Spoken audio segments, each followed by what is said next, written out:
Live from Fargo and serving you on TV, online and on the go. This is Valley News Live 10 at 10. You don't know these people. You know, if they're stopping with a camper, what worries me is they could grab somebody. Dozens of people in the community are concerned about a couple driving around in a camper asking for money. Good evening, everyone. Thanks so much for joining us this evening. Many are saying this camper has been spotted in Fargo, Moorhead, Bismarck, and in Jamestown. We were contacted by a number of people saying the man and the woman are driving around and parking in different locations, holding up a sign. We have been told the couple keeps changing their story of why they need money. Valley News Team's crime and safety reporter, Nicole Johnson, investigates. You know, we live in a great area where people are always giving. It didn't seem weird at first until Callie Dietar saw the camper a couple nights in a row. But then they would come from by the police department. She says a man and a woman with 2 kids are constantly driving around in the camper, circling her neighborhood at night. It's like an old, I would say 80s, maybe 70s model, and I would say like a cream white. Dietar says something seems wrong, and dozens of other people are saying the same thing on social media. The couple has been spotted near Target in Moorhead, by Cashwise in Bismarck, outside Walmart on 52nd in Fargo, and even in Dilworth and Jamestown. One person posted that the couple has changed their story. Vehicle broke down, going to their mom's funeral, dad's in hospice. Another person saying they're taking advantage of nice people. I would give to somebody that I see as in need. However, if that's just your main source of income, it's kind of taking away from people that are actually working for it. I got a tip that the camper was outside Fargo Walmart on 52nd Avenue. I drove over there and found this camper matching the description, with the woman holding a sign outside. By the time I got over to them, she got in the camper and they didn't respond when I tried to talk to them. You know, I just say watch what you're doing. Also, you don't know these people. You know, if they're stopping with a camper, what worries me is they could grab somebody, or it could be something more sinister. While police have received some calls about the couple, they haven't ticketed or arrested anyone. Panhandling rules are different from city to city.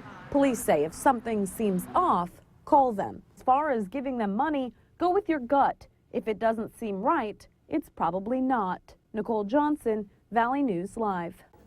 In Fargo and Bismarck, it's okay to panhandle in certain areas. In Jamestown, it's illegal to ask for money in the city, but police say they don't typically arrest people. Rather, they give them a warning and try to get them help if they need it. A man's in jail tonight after a shooting at his home in which he was the one shot. 31-year-old Brandon Thompson is facing attempted murder charges, plus reckless endangerment and terrorizing charges. The sheriff's department says they've received several calls regarding domestic violence at the home. Police say Thompson came home this morning and found his wife with another man. There was an argument, and that's when police say his wife shot him in the back. It happened just 8 miles northwest of St. Thomas.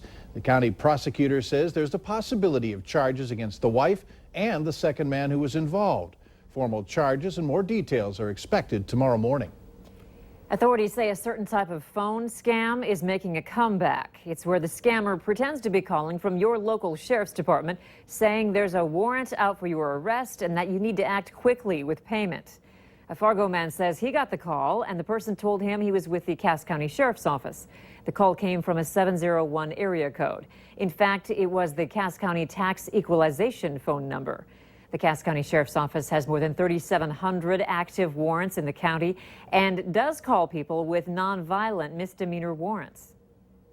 We don't do PayPal. We don't do iTunes account. We're not making people pay. We don't accept payments over the telephone. And especially if they ID themselves as a deputy, the deputies do not take any type of surety or bond over the telephone or in person.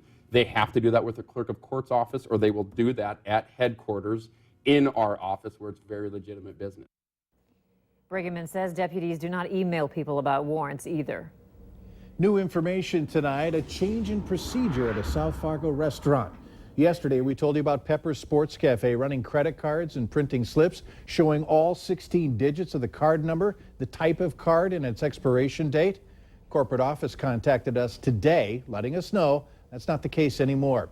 Their credit card system has been reprogrammed to show only the last 4 numbers. A spokesperson also says they always have their customers' safety and peace of mind at the forefront, and they remedied this situation as fast as they possibly could. An update tonight on a story we've been following about a homeless sex offender. 44-year-old Donald Edwardson says he's living in the Mart parking lot near NDSU. But administration at that gas station say he's never lived there and would have known if he was. They say they take the safety of their entire facility seriously. Employees drive around the parking lot every couple of hours, checking to see if anyone is breaking their 4-hour parking limit. They have almost 100 cameras surrounding the building and work with police routinely. By North Dakota state law, sex offenders are required to tell police where they're living every 3 days. Samsung is telling its Galaxy Note 7 customers to get rid of their smartphones and to ship them back immediately. As of now, the Samsung Note 7 is not allowed on airplanes or in airports coast to coast because of their risk of exploding. Valley News Team's Natalie Parsons talks with one man who repairs phones and explains exactly what's at stake for both the Samsung brand and the phone industry. Joe Hansen has been working in the business of repairing smartphones at Gadget Garage in Fargo for about 4 years now. He's heard about the Samsung Note 7 recall and is concerned for his customers. It's a consumer product meltdown of epic proportions that they'll probably write books about. The recall is due to the lithium-ion battery exploding in the Samsung Note 7. Hansen has had his suspicions with the Note 7 after the company released the 5, followed by the 7, skipping the 6. He also believes there's another faulty issue in the phone rooted in the Snapdragon processor, which is where a lot of the burning appears to occur. They get hot right away. There's a little heat pipe underneath that processor. People who have returned their Note 7 say the replacement was worse than the initial phone, or they are ditching Samsung altogether. And if you plan to return your phone to Samsung in the explosive-proof kit, it will be driven to the destination. Hansen says this recall will damage the Samsung brand, but they specialize in a variety of different phones and product lines, so they should recover. And this particular recall will have an impact on the phone industry. Move forward with, safer phones and better use of the battery recycling. According to Gadget Garage, the Samsung Note 7 recall is a buyer beware to all of its current customers. You don't want that phone around. Most people, I think, are smart enough to get that, but mine's not burning up. I'm going to keep using it. That's a bad idea. Natalie Parsons, Valley News Live.